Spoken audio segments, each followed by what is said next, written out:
చాలా కోపం కలిగింది. కళావతి చూస్తూ ఉండగానే కళావతి భర్తను నది మధ్యలో ముంచివేశారు స్వామివారు. షావుకారు కుమార్తె కళావతి ఏమిటింది?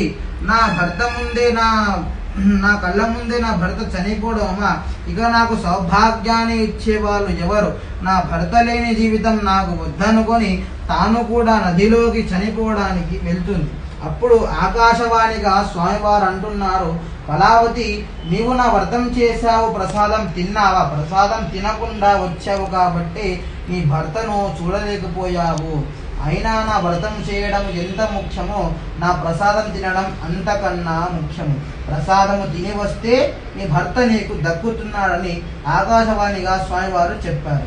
ఆ మాటలు విన్న కళావతి పరుగున ఇంటికి వెళ్ళి ప్రసాదాన్ని తిని నదీ తీరానికి రాగా కళావతి భర్తతో ఉన్న పడవ నదిలో యథాప్రకారం